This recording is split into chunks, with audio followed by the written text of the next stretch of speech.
Middle class trap एक ऐसा trap है जिसने इंडिया के 43 करोड़ मिडिल क्लास लोगों को फंसा रखा है। अक्सर हमारे घर में जब चूहे ज्यादा हो जाते हैं तो उसके लिए हम कुछ इस तरह का ट्रैप बिछाते हैं, बट वहीं हमारा बेचारा मिडिल क्लास इंसान जो दूसरों के लिए ट्रैप बिछाता है उसको खुद नहीं पता वो खुद इस ट्रैप में फंसता चला जा रहा है। और वो ट्रैप है ये द मिडिल क्लास ट्रैप। एक ऐसा ट्रैप जहाँ पर वो पैसों को पाने की चाहत में आगे बढ़ता चला जा रहा है और खुद इसमें फंसता चला जाता है। अब इस रिपोर्ट को देखिए, इंडिया में 5 लाख से 30 लाख एनुअली अर्न करने वाले हाउस होल्ड को मिडिल क्लास की कैटेगरी में डाला जाता है, जिसमें सीकर्स और स्ट्राइवर्स नाम की 2 कैटेगरीज बनाई गई हैं। सीकर जो साल के 5 लाख से 15 लाख रुपए अर्न करते हैं और स्ट्राइवर जो 15 लाख से 30 लाख। और शायद तभी हमारे देश की फाइनेंस मिनिस्टर भी अपने आप को मिडिल क्लास बताती हैं, पर उनकी और आपकी सिचुएशन में जमीन आसमान का फर्क है। 5 लाख से 30 लाख कमाने वाला मिडिल क्लास की संख्या तो बढ़ रही है, पर उसकी प्रॉब्लम्स और उसकी कमाई नहीं। और जहां 2005 में केवल 23% मिडिल क्लास लोग थे, उनकी आज की जनरेशन क्या रिच बनी? क्या मिडिल क्लास आज अपने सिस्टम और जॉब से बहुत खुश है? नहीं। देखो यार, धीरे धीरे पुअर लोगों की संख्या तो कम हुई है, लेकिन एक मिडिल क्लास कल भी मिडिल क्लास था, आज भी मिडिल क्लास है और कल भी मिडिल क्लास ही रहेगा।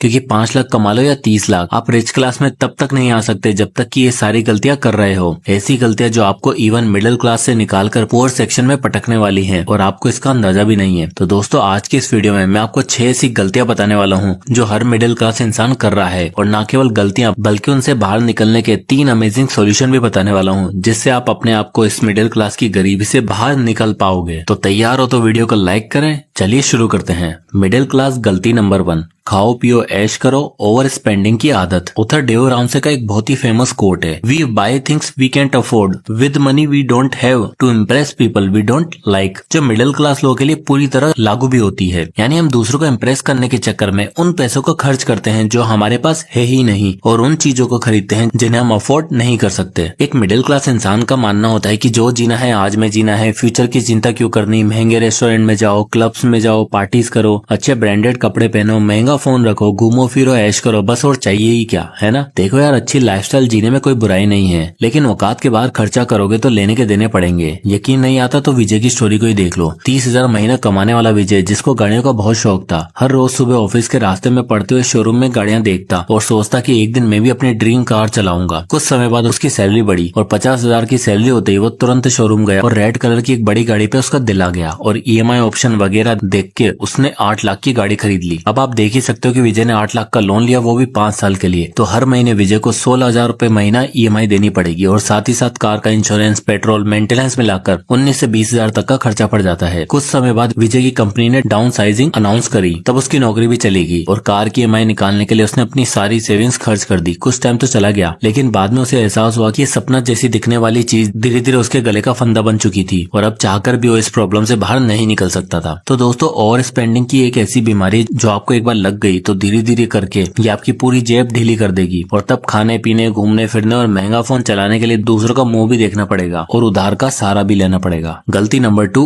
अ हायर कॉस्ट ऑफ लिविंग। अब यार देखो, 21वीं सेंचुरी चल रही है जहाँ कॉस्ट ऑफ लिविंग पूरी तरीके से बैंड बजा के रखती है। रेंट, इलेक्ट्रिसिटी, खाना पीना, राशन, कपड़े, एजुकेशन, फूड, सब कुछ बढ़ता चला जा रहा है, पर एक चीज जो नहीं बढ़ी है वो है हमारी इनकम। और तो एक मिडिल क्लास तब और बुरी सिचुएशन में फंस जाता है जो अपना और अपने खुद का अपार्टमेंट लेने की सोचता है। अब होता क्या है कि एक मिडिल क्लास की मेंटेलिटी होती है कि जो चाहिए बेस्ट चाहिए, जिस चक्कर में वो ऐसी जगह फ्लैट खरीदता है जहाँ से नवाबी बढ़े, रिश्तेदारों को जलाने के चक्कर में खुद के हाथ जला बैठता है। कुछ ऐसा ही हुआ गुजराल कपल के साथ। मिस्टर और मिसेस गुजराल अपनी 7 साल की बेटी के साथ जॉब के सिलसिले में दिल्ली से इंदौर शिफ्ट हुए। अब गुजराल साहब ने सोचा कि घर ऑफिस के पास हो, जो कि सही डिसीजन भी था, और इसलिए वो प्रॉपर्टी देखना शुरू करते हैं और उन्हें पसंद आता है एक 2 BHK फ्लैट जिसका प्राइस होता है 60 लाख रुपए। अब मिसेस गुजराल और उनकी बेटी को घर इतना पसंद आ जाता है कि गुजराल साहब फ्लैट डन कर देते हैं और 10 लाख की डाउन पेमेंट करके रेस्ट 50 लाख का EMI बनवा लेते हैं। अब इस EMI कैलकुलेटर में देखो, गुजराल साहब ने 50 लाख का होम लोन बनवाया है, वो भी 20 सालों के लिए। तो इनकी मंथली EMI का खर्चा पड़ेगा 41,822 रुपए। अब अच्छी जॉब होने के कारण उन्हें ये खर्चा सही लगा, लेकिन घर के साथ सिर्फ EMI नहीं, रजिस्ट्रेशन, स्टैम्प, प्रॉपर्टी टैक्स और मेंटेनेंस जैसे खर्चे भी साथ आते हैं। तो ले दे के उनके महीने का 50,000 रुपए तो आराम से खर्च हो ही जाता था। प्लस में डेवलप्ड एरिया होने के कारण कारण आसपास एजुकेशन, ट्रांसपोर्ट और लिविंग सब महंगा था, जिस वजह से गुजराल साहब का ये दाव उल्टा पड़ गया और उनकी जेब खाली होने लगी। खुश रहने के लिए खरीदा घर और परेशानियों का कारण बन चुका था। अब जरा आप सोचो, अगर आप ऑफिस के पास ही वो सेम अपार्टमेंट रेंट करते तो 14-15 हजार में काम हो जाता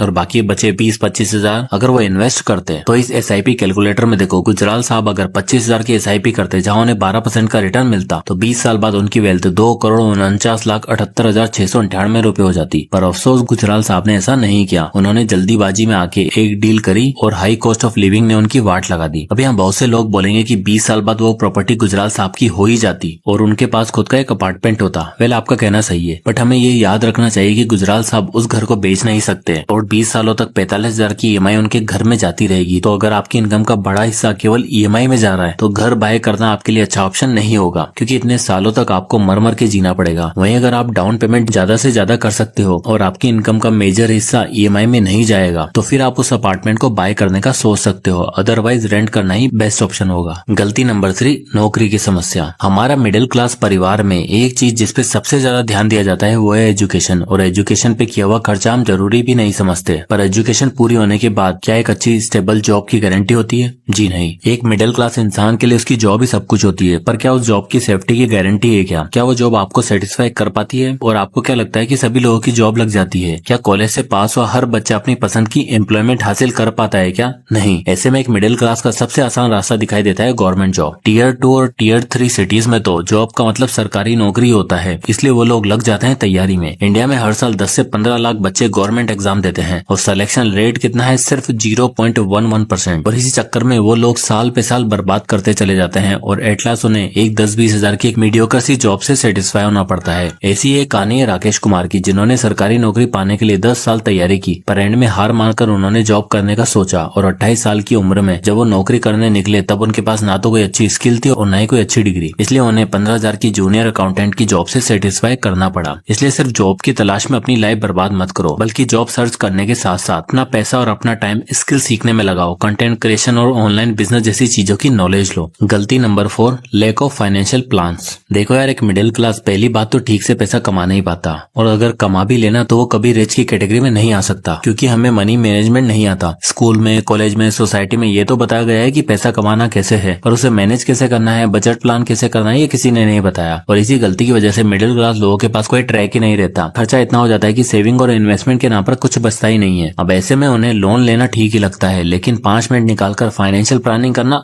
ना भाई ना। अब इस चार्ट में देखो, अगर आप 15,000 की SIP करते हो जहां आपको 12% का डिसेंट रिटर्न मिल रहा है और हर साल आप अपने अमाउंट को 10% से इंक्रीज करते जा रहे हो, तो आप टोटल वेल्थ को देखो। 5 साल बाद आपकी वेल्थ 24,61,000 हो जाएगी, 10 साल बाद 84,35,000, 20 साल बाद 4,97,00,000 और 30 साल बाद तो 22,08,53,000 हो जाएगी। तो इससे पता चलता है कि फाइनेंशियल प्लानिंग कितनी जरूरी है। और इन्वेस्टिंग करने के लिए आपके पास एक डीमेट अकाउंट जरूर होना चाहिए। तो फ्री में डीमेट अकाउंट ओपन करने का लिंक आपको डिस्क्रिप्शन में और पिन कमेंट में मिल जाएगा। आप वहां से जाकर आज ही अपना फ्री में डीमेट अकाउंट ओपन कर सकते हैं। अब आती है गलती नंबर 5, एडिक्शंस। इस रिपोर्ट में देखिए, 25 साल के संतोष कोल 40,000 रुपए बेटिंग ऐप में उड़ा देते हैं। वो पैसा जो उसके पापा ने उसको ट्यूशन फीस के लिए दिया था, क्योंकि 25 साल का संतोष पढ़ाई ही कर रहा था और उसके पास कोई जॉब नहीं थी। परेशान होकर उसने अपने दोस्त से बात करी तो उसके दोस्त ने उसे पैसे कमाने का ये शॉर्टकट बताया, और मिला क्या? सिर्फ नुकसान। इंडिया में टोटल 18 करोड़ लोग इन बेटिंग एप्स और शॉर्टकट के शिकार हैं, जिसमें से 70 से 80% लोग तो मिडिल क्लास ही हैं, जिसको इस चीज का एडिक्शन हो चुका है और धीरे धीरे ये एडिक्शन बढ़ता ही चला जा रहा है। और अभी IPL शुरू हो गया है तो रोज शाम को 7 बजते ही हर इंडियन रोज करोड़पति बनने का सपना देखता है, और जिन्हें बैटिंग की नहीं तो उन्हें स्मोकिंग, ड्रिंकिंग, पार्टीज का शौक होता है। उन्हें एवरेज एक मिडिल क्लास महीने का 1500 से 2,000 रुपए सिर्फ एडिक्शन में खर्च कर देता है, और इन 2,000 रुपए में से न ही कुछ इम्प्रूव होता है और न ही अपने आप को कोई वो अवार्ड दे रहा है। प्लस में मेंटल स्ट्रेस और फिजिकल हेल्थ की तो वाट लगी हुई है। तो भैया एडिक्शन छोड़ो और लाइफ की गाड़ी को ट्रैक पर लाओ। गलती नंबर 6, एस्पिरेशन प्रॉब्लम्स। देखो, ये जो एस्पिरेशन है ना, यानी इच्छाएं, इसमें हम जैसे मिडिल क्लास लोगों की सोच को एक समाज के पिंजरे में कैद कर दिया है। क्योंकि देखो, एक रिच आदमी जो होता है ना, वो जानता है कि वो जो चाहे वो खरीद सकता है, उसके पास पैसा है। और एक जो गरीब होता है वो इच्छाएं नहीं रखता, वो बस सोचता है कि कैसे करके 2 वक्त की रोटी मिल जाए और जिंदगी कट जाए। बट इन्हीं दोनों के बीच में लटका रहता है मिडिल क्लास। इसके पास इच्छाएं तो होती है बट पैसा वो नहीं होता। पर वो एक फ्रेज है ना, कीपिंग अप विद जोनेसेस, उसे पूरी तरीके से निभाने की कोशिश करता है। यानी भले ही जेब में फूटी कोड़ी ना हो, पर कोशिश पूरी करेंगे सामने वाले से कम्पीट करने में। सामने वाले ने गाड़ी ले ली, हम भी ले लेंगे। उसने बैलगाड़ी ली तो हम भी लेंगे। सामने वाले ने आईफोन लिया, उससे महंगा लेंगे, 256 GB वाला। सामने वाला गोवा गए तो हम मनाली जाएंगे। गुप्ता जी का बेटा है, महंगे स्कूल स्कूल में गया है तो हमारा बेटा भी पढ़ेगा। और धीरे धीरे एस्पिरेशन ही मिडिल क्लास की पूरी जेब ढीली कर देती है और जब तक वो पीछे मुड़कर देखता है तब तक बहुत देर हो चुकी होती है। देखो, और spending, home loan, car loan, job वाली और एडिक्शन जैसी गलतियां तो आपने कर ली, रियलिटी चेक भी मिल गया, पर इन्हीं गलतियों को आप आगे भी ना करते रहो। इसलिए अब आते हैं 3 सोल्यूशन, जिसमें सबसे पहले आता है solution number 1, try to increase your income. देखो, आज की फास्ट फॉरवर्ड दुनिया में एक सिंगल सोर्स ऑफ इनकम से काम नहीं चलेगा, लेकिन आज भी हम सिर्फ एक हाई पेइंग जॉब पाने के पीछे भागते रहते हैं, जबकि हमें समझना पड़ेगा कि करंट सिचुएशन और करंट सिनेरियो के अंदर ही इनकम बढ़ानी पड़ेगी। आप स्किल सीखकर जीरो इन्वेस्टमेंट के साथ बिजनेस बिल्ड कर सकते हो, जिसके लिए आप मेरी ये वाली वीडियो देख सकते हो, जहाँ पे मैंने बिजनेस आइडियाज के बारे में बताया है। आपको एसेट बिल्ड करने पे ध्यान ज्यादा देना है, सीख कर समझ कर इन्वेस्टमेंट करनी है और हो सके तो घर में अर्निंग मेंबर्स बढ़ाओ, क्योंकि आज की डेट में घर बैठे भी लाखों ऑप्शंस है, जिसमें दिन के 3-4 घंटे काम करके भी आप एक सही अमाउंट अर्न कर सकते हो। Solution number 2, avoid impulse buying. देखो, जो हमारी मेन प्रॉब्लम शुरू होती है वो एस्पिरेशन की वजह से होती है। इंस्टाग्राम स्क्रॉल करके हमने अपने दिमाग में सोच लिया है कि अगर हमारे पास ये चीज नहीं हुई तो ना जाने कौन सी आफत आ गिरेगी। इसलिए जब भी आप ऐसी कोई इम्पल्स बाइंग करने जा रहे हो तो इन 3 में से कोई भी एक रूल को यूज कर लेना। सबसे पहला, द 24 आवर रूल, जिसमें आपको कुछ खरीदने से पहले 24 घंटे का इंतजार करना है। 48 आवर रूल, जिसमें आपको 48 घंटे यानी कि 2 दिन का समय लेना है और सोच समझ के डिसीजन लेना है। तीसरा है 2x रूल, इसमें कुछ भी बड़ा खरीदने से पहले आपको देखना है कि जो चीज आप लेने वाले हो क्या आपके बैंक अकाउंट में उसका डबल अमाउंट है या फिर नहीं। तो अगर आप इन तीनों में से एक भी रूल का यूज करोगे अपने डिसीजन के लिए तो आई एम श्योर वो आपकी लाइफ का बेस्ट डिसीजन साबित होगा। Solution number 3, track your finance in a month and at last. आपको अपने मंथली एक्सपेंसेस ट्रैक करने हैं, क्योंकि जब आपको कोई चीज बाय करनी होती है तो घंटों तक 3 अलग अलग वेबसाइट पर जाकर आप चेक करोगे, रिव्यूज पढ़ोगे, लेकिन अपने फाइनेंस को ट्रैक करने के लिए हम 30 मिनट भी नहीं निकाल सकते। इसलिए फाइनेंस को ट्रैक करना है, देखना है कि सिर्फ खर्चे ही हो रहे हैं या सेविंग्स और इन्वेस्टमेंट भी हो रही है। इसके लिए आप 3 बैंक अकाउंट ओपन कर सकते हो, एक खर्चों के लिए, एक सेविंग के लिए और एक इन्वेस्टमेंट के लिए, जिससे आप ये आराम से ट्रैक कर पाओगे कि आपकी मंथली सैलरी कितनी खर्च हुई और कितना पैसा आपने इन्वेस्ट किया और कितना सेव। तो दोस्तों, ये थे वो 3 सोल्यूशन। अगर आप इन्हें अच्छे से इस्तेमाल करोगे तो आई एम श्योर आप इस मिडिल क्लास ट्रैप को तोड़ने में जरूर कामयाब होगे। तो दोस्तों, आई होप कि ये वीडियो आपको पसंद आया होगा। अगर पसंद आया हो तो वीडियो को लाइक करें और चैनल को सब्सक्राइब करें, और नेक्स्ट किस टॉपिक पर आप वीडियो चाहते हैं कमेंट करके जरूर बताएं। तो मिलते हैं नेक्स्ट वीडियो में, तब तक के लिए जय हिंद।